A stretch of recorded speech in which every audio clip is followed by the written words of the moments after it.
경남 지역 이슈를 분석하는 시간 헬로 이슈 토크 시작합니다.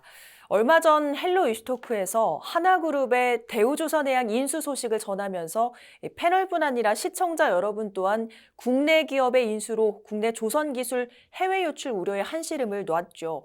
하지만 최근 대우조선해양 분위기가 심상치가 않습니다. 하나그룹 인수 전임에도 사무직의 대거 퇴사 소식이 전해지고 있는데요. 어떻게 된 일인지 앞으로 어떻게 대응해야 할지 함께 짚어보겠습니다.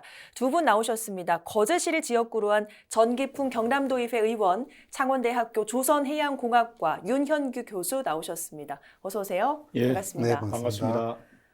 자, 2달 전이었나요? 하나그룹의 통매각 소식을 전할 때만 해도 전혀 예상치를 못했던 소식이 전해지고 있습니다. 바로 대우조선해양 직원들의 대거 퇴사 소식인데 어떻게 좀 상황이 돌아가고 있습니까? 예, 지난 9월 말에 하나그룹이 대우선해양의 인수예정자로 선정됐다고 발표됐습니다. 네. 지난주에 하나그룹과 산업은행이 본계약을 체결했습니다. 네. 대우그룹에서 산업은행으로 그리고 다시 운영주체가 하나그룹으로 이렇게 바뀌게 된 것입니다. 산업은행이 맡았던 22년 동안 그동안에 조선산업이 불황기가 좀 있었습니다. 네. 그때 대우선의 인력이 대거 이탈하고 있어서 심상치 않은 그런 상황입니다. 특히 사무기술직 인력들이 많이 빠져나가면서 위기감이 고조되고 있는 그런 상황입니다. 사무직은 설계나 연구개발 또는 생산관리 등을 담당하는 인력이고 네. 조선소 경쟁력의 핵심으로 꼽힙니다. 금속노조에 따르면 올해 1월부터 11월까지 회사를 떠난 사무직이 405명인데 전체 사무직 인력의 10%가 넘는 규모입니다. 예, 그리고 구조조정이 일어났던 2018년 퇴사자가 네. 177명이었던 것을 감안해 보면 지금의 인력 유출이 얼마나 심각한지 알 수가 있습니다. 이 중에 140여 명이 하나로 매각이 결정된 이후인 10월 달하고 11월 달에 이렇게 회사를 떠난 걸로 알고 있습니다. 이런 상황 좀 예상을 하셨습니까? 좀 이해가 되지 않는 부분도 있는데요. 예, 2016년 이후에 조선산업 불황이 지속되면서 인력 유출이 계속되어 왔습니다. 네. 그렇기 때문에 예측이 가능했던 부분이고요. 조선업 침체기 이후에 최근에 작년부터 수주 물꼬가 트여졌습니다. 그래서 경상남도와 거제시 또한 뭐 국가 전략적으로도 조선산업 인력난 문제가 적극적으로 대처를 해야 된다. 이런 목소리들을 내고 있는 상황입니다. 하나그룹의 인수 소식이 전해지고 나서도 계속해서 인력이 유출됐다. 이 소식이 지금 전해진 건데 이런 상황 듣고 어떠셨습니까?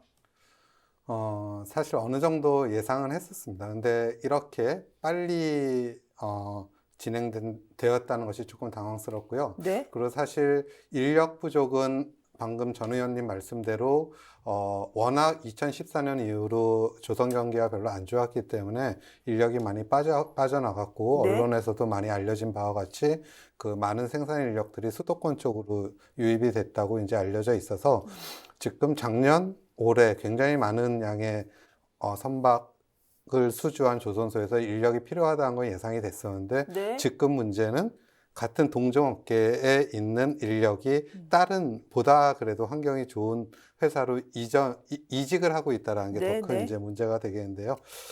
어떻든 그 2014년 이후로 해양 경기까지 안 좋아지면서 많은 젊은 인력을 구조조정을 했고요. 조선소에서는. 그럼에도 불구하고 어떻든 적은 물량만 수주를 하고 있었기 때문에 그런 대로 조선소를 운영을 할 수 있었지만 앞으로 굉장히 많은 인력이 필요하기 때문에 모든 조선소에서 어떻든 인력 확보에 지금 경고등이 그렇게 켜진 상황이라고 볼 수 있습니다. 일부 대우조선해양 직원들이 동종업계로 이직을 했단 말이죠. 이거는 왜 그렇다고 보십니까? 그 한 5년, 6년, 더 나아가서 7, 8년 동안 그 조선소들이 모두 경기가 좋지 않았습니다. 그럼에도 불구하고 현대중공업 같은 경우는 그 다른 계열사나 아무래도 상대적으로 그 불황기를 좀 버틸 수 있는 여력이 많이 있었기 때문에 대우나 대우조선해양보다는 조금 더 여건이 좋았습니다. 그래서 근로 조건이 아무래도 대우조선해양은 갈수록 조금씩 안 좋아졌고 네. 반면에 이제 현대중공업은 괜찮아졌고 그런 이유가 아닌가 하는 생각이 들고요. 그러니까 업계 분위기를 들어보면 현장 근로자들 역시 구하기가 어려워서 굉장히 좀 불안감이 커지고 있다. 이런 소식 들려오는데 게다가 앞서 말씀을 해주셨습니다만 설계와 사무직 직원까지 많이 이탈을 했습니다. 예. 그러면 문제가 좀 생기지 않을지 걱정이 되는데 어떻습니까? 예, 문제가 있습니다. 이미 건조 공정에 있는 차질이 좀 있다. 이렇게 그 말이 나오고 있습니다. 네, 네. 관련 보도를 보면 설계 사무직 직원들이 이탈을 하면서 초기 공정에서부터 짧게는 3주 그리고 길게는 5주가 지연되고 네. 도미노처럼 이 후고 공정까지 지연되는 상황이라고 전해지고 있습니다. 공정 지연뿐만이 아닙니다. 올해 일했던 숙련공들의 노하우가 네. 사라져버리는 문제도 있는데요. 이렇게 되면 숙련자 10명이 하던 일을 이제 비숙련자죠. 네. 초보자 20명이 매달려 하는 사태가 발생하고 결국 연쇄적으로 선박 인도 시기를 못 맞추는 문제도 생길 수가 있습니다. 사실은 이런 인력 유출 문제들이 한 회사의 문제일 뿐만 아니라 지역 경제에 굉장히 큰 영향을 미치기 때문에 저희가 좀 대책을 수립을 해봐야 될 것 같은데요. 교수님, 지금 조선해양공학과 교수이시자 산학협력단장으로도 지금 일을 하고 네. 계신 것으로 알고 있습니다. 이런 상황들 어떻게 좀 바로잡을 수 있을까요? 앞서 말씀드린 바와 같이 조선해양 산업은 사실 사이클, 즉 경기 변동에 굉장히 민감한 업종입니다. 그래서 물론 이제 기업도 힘들었겠지만 2014년 이후에 구조조정화하는 과정에 있어서 젊은 과장급까지도 좀 인력 조정을 하는 그런 일들이 있었습니다. 네. 이제 그런 이제 과거의 일들이 이제 새로운 직장을 찾고자 하는 그런 젊은 청년들한테는 네. 굉장히 이제 불신이 생기게 되는 거죠. 그래서 그동안의 것들이 좀 불신으로 쌓인 것이다. 그렇죠. 뭐 예를 들어서 대기업에 입사를 하면 그래도 한 50대 중반까지, 네, 네. 60대까지는 문제 없이 예, 네, 직장을 영위할 수 있다라는 생각을 했었는데 이제 그런 믿음이 많이 사라졌고요. 사라져서 요즘 다시 이제 조선소들이 많은 양의 선박들을 수주하고 있으면 다시 조선해양공학과의 인기가 되살아나야 되는데 네. 사실 옛날만큼 그렇지는 않은 것 같습니다. 예, 그런 걸 봐서는 이제 조선소가 좀 사이클에 상관없이 이 근로자, 노동자들이 지속적으로 근무할 수 있는 네. 그런 비전이나 아니면 사업 다각화 구상 같은 것들을 좀 제시를 해줘야지 다시 이제 청년들이 조선소에 네. 또 이렇게 용기 있게 취업할 수 있는 그런 분위기가 만들어질 거라는 생각이 듭니다. 상황이 이렇다라고 한다면 어떤 인재 양성, 인력 수급, 즉각적인 대응 좀 어렵겠다 이런 생각도 드는데 실제 어떻습니까? 네, 사실 일단 초단기적으로 필요한 인력은 생산 인력이라는 생각이 듭니다. 네. 그래서 당장 뭐 한 16,000명에서 한 3만 명 정도의 생산 인력이 필요하다는 네. 얘기들이 있고요. 근데 이제 당황스러운 거는 설계, 사무, 관리직 인력까지도 심지어 대우조선해양 같은 곳에서도 이직을 하는 그런 현실이기 때문에 네.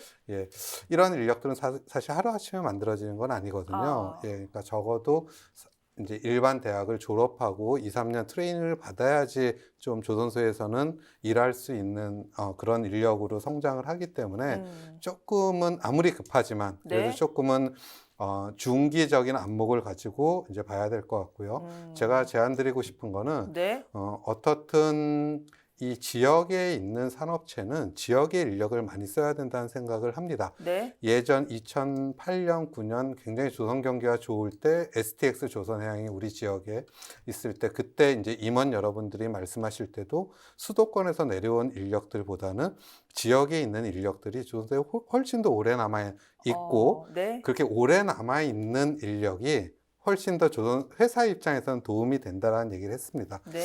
그래서 저희 도내에는 이제 창원대, 경상국립대, 경남대에서 매년 한 50명 정도의 인력을 배출을 하는데 네. 그 중에 한 30~40%가 조선소에서 근무를 할 수 있는 역량을 가진 친구들이라고 하면 한 20명 정도씩 계속 이제 우리 도내 조선소에 이제 갈 수 있는 역량이 되는데요. 그래서 이제 그런 지역 인력을 빨리 좀 많이 취업을 시켜 주시고 네. 그다음에 3학년, 2학년 이제 교육 과정 안에도 좀 조선소의 입장을 넣어서 뭔가 네. 취업을 뭐 좀 보장해 줄 수 있는 예, 그런 정책을 기업에서도 하신다면 그러면 당장 급한 인력들 네. 좀 수급할 수 있지 않을까 하는 기대를 해봅니다. 지역 인재를 채용하는 게 네. 기업 입장에서도 좋다. 그래서 좀 궁금한 점이 이 계약학과를 지역 네. 대학과 좀 맺어보면 어떻겠느냐 하는 부분인데 네. 이런 게 좀 가능합니까? 어떻습니까? 앞으로 또 하나그룹에서 인수를 하기 때문에 지금이 이런 부분에 대해서 좀 더 얘기를 할 수 있는 좋은 시점이 아닌가 이런 생각도 들거든요. 어떻게 네. 보세요? 계약학과는 상당히 좋은 제도입니다. 특히 이제 산학협력 정책을 추진하는 데 있어서 아주 굉장히 실효성이 있고 구체적인 그런 제도인데요. 일단 기업이 학교와 같이 추진을 하는 거고 학교와 기업이 계약을 맺는 겁니다. 그래서 기업이 학교의 계약학과를 설립을 하면 네. 거기서 계약학과에서 배출된 학생들은 다시 그 기업으로 취업을 하는 그런 선순환 구조가 되는 거고요. 그렇다고 하면 기업은 계약학과에 투자만 하는 게 아니라 그 계약학과의 교육 과정에 다 참여할 수가 있습니다. 네. 그래서 기업에서 필요로 하는 과목들, 교육 과정을 만들 때부터 기업은 참여를 하게 되는 거기 때문에 네. 나중에 졸업을 하고 그 계약학과에서 교육을 받은 학생들은 기업에 정말 맞춤형 인재로 돼서 어차피 그냥 일반 학과를 졸업한 학생들이 기업에서 활용을 하려면 2, 3년 교육이 필요하다고 하면 네. 그런 기간을 상당히 줄일 수 있기 때문에 기업 입장에서도 장기적으로 보면 네. 그렇게 손해보는 일이 아닐 수 있습니다. 네, 네. 예, 그리고 또 하나 이제 제안하고 싶은 거는 지금 교육부에서 표준 현장 실습 학기제라고 해서 이제 3학년, 4학년 학생들을 대상으로 기업이 현장 실습을 제공을 해줍니다. 그런데 네. 앞에 표준이 붙음으로 해서 최저의 임금을 학생들한테 줘야 되고요.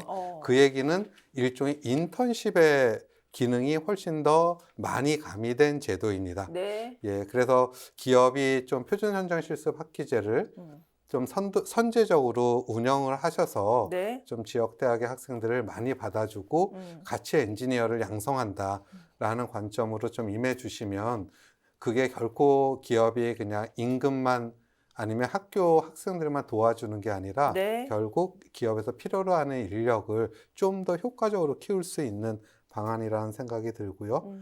마지막으로 하나 더 제안드리고 싶은 거는 어차피 앞에 전 의원님 말씀하신 대로 조선해양산업은 노동집약적인 산업이고 그러려면 우리나라가 이제는 선진국의 문턱을 넘어서 선진국의 대열에 들어가 있다라는 판단을 많이 하고 있기 때문에 제조업 쪽은 어쩔 수 없이 좀 외국인 근로자들을 같이 우리가 일을 같이 해야 되는데 네. 단순히 외국에서 뭐 어떤 기술 기량 검증만 해서 데려오는 것보다는 고등학생들 외국에서의 고등학생들을 선발을 해서 지역대학에서 한 3년 정도 한국어 교육을 열심히 시키고 네, 또 네. 조선해양공학에 대한 기본 이론 교육을 시키고 나머지 1년은 삼성중공업이나 대우조선해양 같은 그런 조선소 조선소에서 인턴십을 해서 네. 그러면 바로 4년이 지나면 그런 학생들은 의사소통도 잘 되고 자연스럽게 우리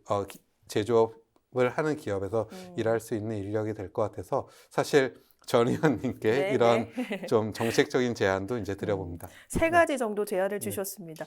어떻게 가능할까요? 일단은 말씀을 들어보니까 굉장히 좋은 제도일 것 같은데 의원님의 역할이 좀 크지 않을까 생각됩니다. 어떻게 예. 보시는지요?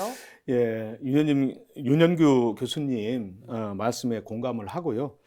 지역대학과 기업이 계약학과를 추진하는 것에 대해서는 적극 공감하고 또 나서야 된다는 입장입니다. 경남의 청년 유출이 심각한 상황인데 주로 서울 등 수도권으로 일자리를 찾아서 떠나가고 있습니다.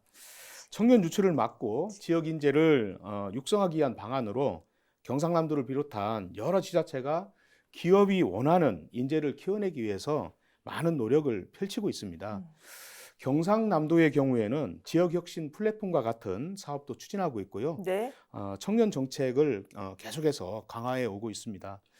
같은 맥락에서 보면 조선업의 인력난을 해소하고 또 청년에게는 양질의 일자리를 제공할 수 있는 이런 대안들은 적극적으로 수용해서 실현해야 한다고 생각합니다.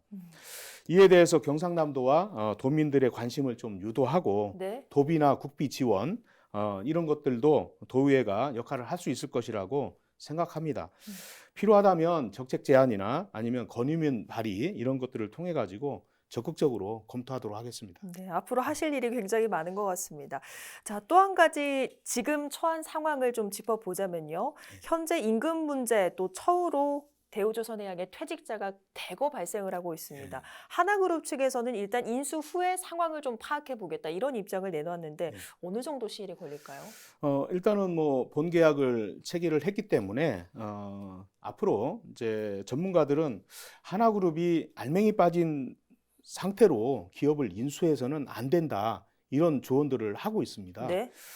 뭐 환경적으로 보더라도 하나가 방산하고 또 친환경 에너지 이런 쪽에 역량을 집중할 것이다. 이런 말들이 끊임없이 나오고 있고요.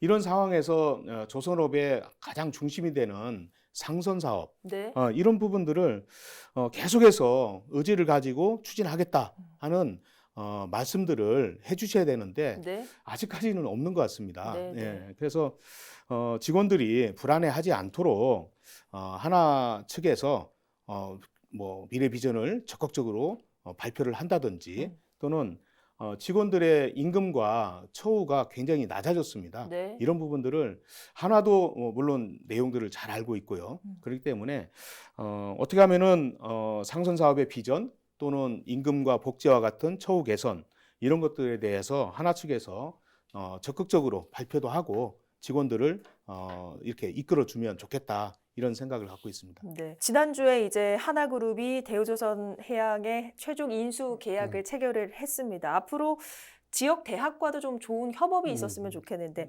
마지막으로 어떤 기대, 혹시 요청에 한 말씀 하신다면요? 네. 이제 대학이 교육만을 하는 그런 기관은 아닙니다. 모두가 아시다시피 우리 대학에 입학하는 입학생 수가 매우 줄어들었고 그렇기 때문에 이제 대학은 교육기관을 넘어서서 이제 지역기업과 산학협력 또는 지자체 및 민간기관 간의 지역협력을 이제 해야 하는데요. 그래서 창원대학교에 계신 350명의 교수가 이제는 교수뿐만이 아니라 일종의 전문가 또는 기업에서 필요로 하는 제2의 연구원, 자문관 이런 역할을 해야 하고 창원대학교도 지역의 대학도 이제 그런 기관으로 이제 거듭나야 되고요. 교육부나 정부에서도 교육부를 비롯한 이제 산업부, 정부에서도 요청하는 게 지자체와 대학이 긴밀하게 협력해서 각 지역에 이제 대학이 각 기관에 특화된 전문기관으로 거듭나기를 이제 요청하고 있습니다. 그리고 앞서 한 말씀 꼭 드리고 싶은 말씀이 있었는데, 네. 이제 지방 소멸 위기를 모두가 얘기를 하고 있습니다. 근데 청년들이 결국 수도권으로 다 올라가기 때문인데 그 통계를 보면 청년들이 수도권으로 이동하는 연령대가 대학을 졸업하고 첫 직장을 잡을 때입니다. 그때가 가장 많이 이직을 하고 일단 직장을 잡고 30이 되면 30대가 되면 그 지역에서 계속 정주를 합니다. 그렇죠. 그 얘기는 우리가 대학을 졸업할 때 우리의 젊은 학생 또는 청년들을 우리 지역에 잡는 그 노력이 매우 중요하다는 말씀을 꼭 드리고 싶고요. 네. 예, 그래서 이제 마지막으로 이번 그 대우조선해양의 인력난이나 지역기업 문제 등이 제가 생각하기에는 미래 패러다임으로의 변화에 대한 첫 번째 도전이라는 그런 생각이 듭니다. 그래서 산학협력, 계약학과, 선제적인 외국인 교육 그런 문제에 대한 해법을 우리가 잘 찾는 것이 이제 우리의 이제 첫 번째 도전에 대한 해법이 아닐까라는 생각이 듭니다. 네, 오늘 두 분 말씀처럼 정말 앞으로 하나그룹이 지역 대학과 좀 연계를 해서 인력 문제도 좀 해결을 하고 청년 인구 유출 문제도 함께 해소해 볼 수 있길 기대해 보겠습니다. 오늘 두 분 말씀 고맙습니다. 예, 네, 감사합니다. 예. 네, 오늘 헬로 이슈토크는 여기서 마치겠습니다. 오늘 방송은 유튜브 채널 헬로 경남에서 다시 보실 수 있습니다. 함께해 주신 여러분 고맙습니다.